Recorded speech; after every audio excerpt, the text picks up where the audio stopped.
Yes students, अब हम करने जा रहे हैं when all forfeited shares are not reissued. कल मैंने आपको समझाया था कि कैसे करना और उसके रिलेटेड एक एग्जांपल भी एक्सप्लेन की थी। तो अभी मैं इसके के रिलेटेड 2 एग्जांपल्स और करने जा रही हूँ, तो देखते हैं कि कैसे करना है। ठीक है जी। सो पहली एग्जांपल है Alok limited forfeited 300 shares equity shares of ₹10 each. So total 10 रुपये का शेयर है। फुली कॉल्ड अप, मतलब सारी की सारी कॉल्स अभी तक मंगवा ली हैं by Ram for non payment of allotment money. उसने अलॉटमेंट मनी पे नहीं की।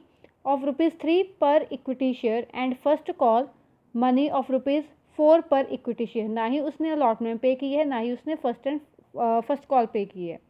आउट ऑफ दिस 250 शेयर्स वर री इशूड। देखो फोरफिट कितने हुए? सिर्फ 300 फोरफिट हुए और उसमें से सिर्फ 250 शेयर्स जो हैं वो री इशू हो रहे हैं to Shyam for a total payment of 2000। और उसने टोटल पेमेंट कितनी की है? 2000 रुपीज़ की है। तो मतलब यहाँ पर एक शेयर का रेट नहीं बताया, सीधी अमाउंट बता दी बैंक की कि 2000 है। तो अब हम बाद में चेक करेंगे कि कितनी बनती है वैसे। ठीक है जी। सो सबसे पहले हम फोरफीचर की एंट्री डाल लेते हैं। सो कोई सिक्योरिटी प्रीमियम नहीं है।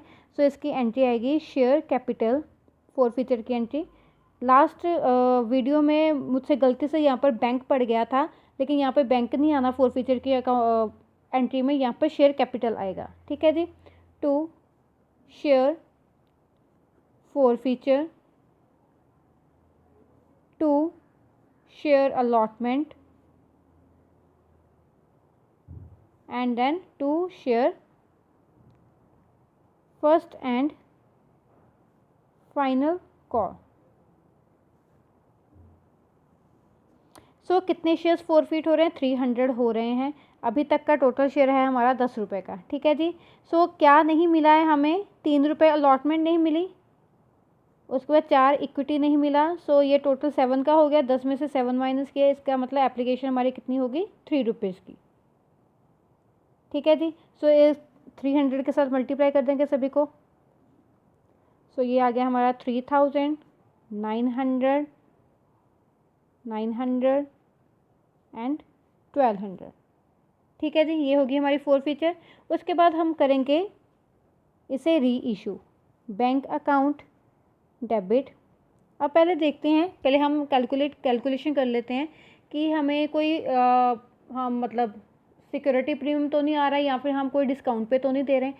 तो सबसे पहले क्या करेंगे हम, उसने कहा कि 300 रुपये जो है 300 फोरफीट हुए हैं और री इशू 250 हुए हैं। हमारी फोरफीचर की अमाउंट यहाँ पर निकली है 900। सो फॉर्मूला क्या है? Forfeiture amount over forfeited shares multiply by reissued shares. So ये हमारा आ गया 750 रुपीज़। हमारी 750 रुपीज़ जो है वो अमाउंट बन रही है। 750 और 7500, 750 रुपीज़। अब देखिए कि हमारा टोटल शेयर 10 रुपये का था। ठीक है जी। अगर मैं मान लूँ कि मैं 250 शेयर्स को री इशू कर रही हूँ, तो उसे मैं अपने पूरा 10 के साथ, अगर पार के साथ मैच करूँ, तो इसका मतलब मेरा 2500 आना चाहिए था।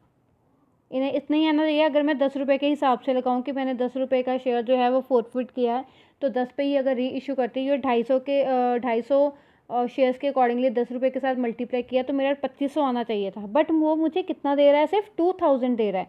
सो इसका मतलब ये क्या हो गया? डिस्काउंट हो गया। कितने का? 500 का। बैंक हमारा 2000। Then share forfeiture account debit 500 and to share capital 2500। बस ये याद रखना हमेशा, जब अगर कोई अमाउंट गिवन है आपको क्वेश्चन में, तो आपने करना क्या है? जितने शेयर फोरफीट हुए हैं उससे सिर्फ सीधा सीधा पार वैल्यू के साथ मल्टीप्लाई कर देना है और फिर देख लेना है कि हमारी अमाउंट बनती कितनी है। ठीक है जी।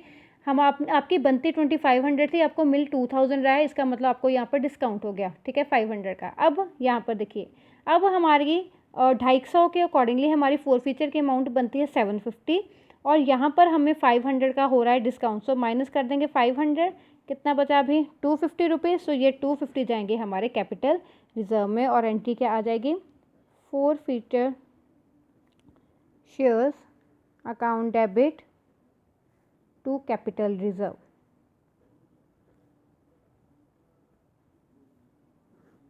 कितना आ गया? 250 रुपीज़। ठीक है जी, तो ये था आपका क्वेश्चन। इसी के साथ एक और क्वेश्चन देखते हैं।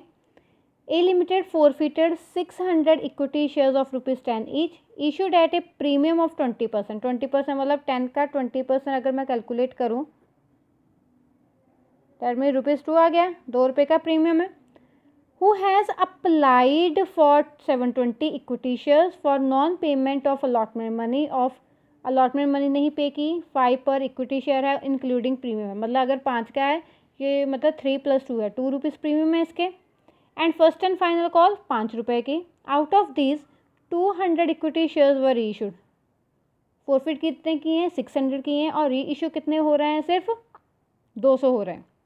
To Shyam credited as fully paid up for ₹9 equity. यहाँ से हमें पता चल गया कि ₹10 का शेयर है, 9 पर अगर री इशू हो रहा है तो दैट मीन सीधा सीधा हमारा यहाँ पर डिस्काउंट शो कर रहा है। ठीक है।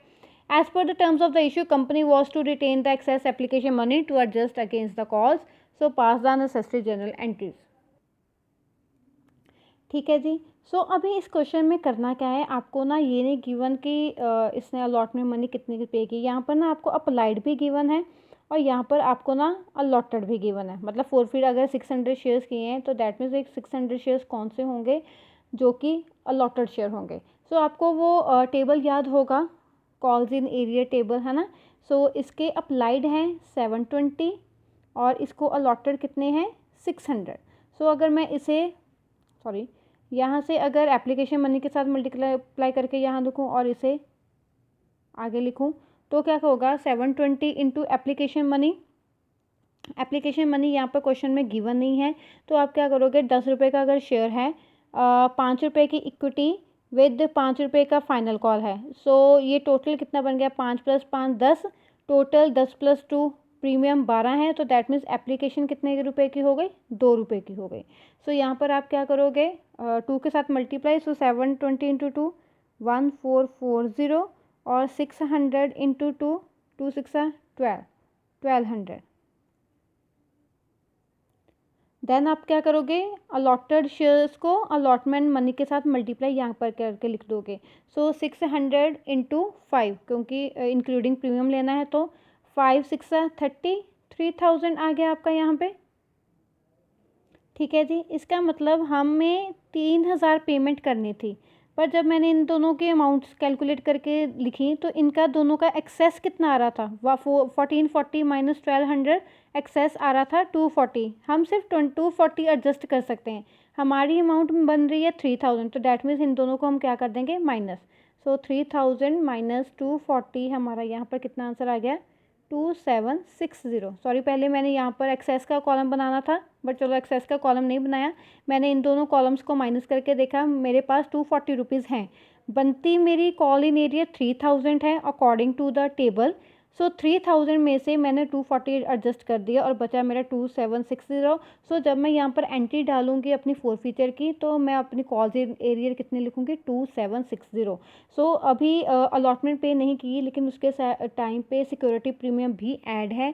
जब मैं इसकी एंट्री डालूंगी तो एंट्री आएगी share capital account debit, security premium account debit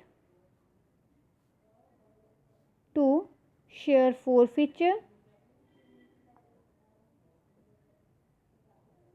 to allotment to share first and. मैं बहुत शॉर्ट फॉर्म में लिख रही हूँ, लेकिन आपने ऐसा नहीं लिखना है, आपने पूरा लिखना है। Share first and final call. अभी आपके कितने शेयर्स फोरफिट हो रहे हैं? 600 शेयर्स। 600 ये आपका टोटल 10 का शेयर है। 600 प्रीमियम आपका ₹2 है। अलॉटमेंट आपकी 600 इंटू 5 है including premium. First and final call भी आपकी 5 है, तो दैट मीन्स आपको अभी तक सिर्फ ₹2 मिले हैं एप्लीकेशन के। ठीक है जी। ये मल्टीप्लाई करके कितना आ गया यहाँ पे? 6000 1200 1200 3000 एंड 3000। अब हम इसे करेंगे री इशू करेंगे, तो बैंक अकाउंट डेबिट हमें सीधा सीधा दिखाई दे रहा है यहाँ पे, ये 9 पे री इशू हो रहा है। दैट मीन्स यहाँ पर हमारा डिस्काउंट तो है ही है। So forfeiture account debit to share capital. कितने शेयर्स जो हैं वो री इशू हो रहे हैं? सिर्फ 200 शेयर्स जो हैं वो री इशू हो रहे हैं। सो 200 इंटू 9, 200 इंटू 1 एंड 200 इंटू 10। ये यहाँ पे टोटल आएगा, जितना मिला वो यहाँ पर और जितना नहीं मिला वो फॉरफीचर में। यहाँ पर आ गया 1800, 200 एंड यहाँ पर आ गया 2000। अभी क्या हुआ, शेयर 600 फॉरफिट हुए हैं लेकिन री इशू सिर्फ 200 हुए हैं। तो दैट मीन्स हमें 200 के हिसाब से देखना पड़ेगा कि हमारी फॉरफीचर की अमाउंट कितनी बनती है। तो यहाँ पर फॉरफीचर है 1200, फॉरफिट शेयर 600 और री इशू शेयर 200। सो कैलकुलेशन कर लेते हैं। यहाँ पे 1200 divide by 600 multiply by 200।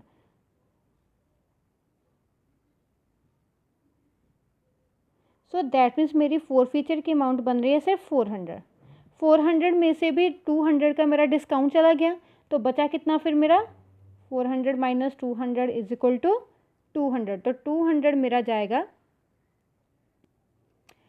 Sorry एक मिस्टेक हो गई यहाँ पे क्वेश्चन पे। यहाँ पर हमारी अलॉटमेंट की एडजस्टमेंट 2760 से हुई थी, तो 2760 आना था यहाँ पे। तो ये आना था आपका फॉरफीचर की अमाउंट 1440। सो अभी यहाँ पे सारी कैलकुलेशन दोबारा करनी पड़ेगी। सो यहाँ पर करना था 1440 ओवर 600 इंटू 200। तो ये हमारी अमाउंट अभी कितनी आएगी?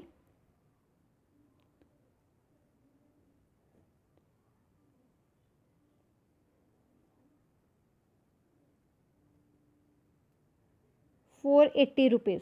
सो 480 में से 200 को माइनस करना है। तो अब यहाँ पर हमारी आएगी forfeiture account debit to capital reserve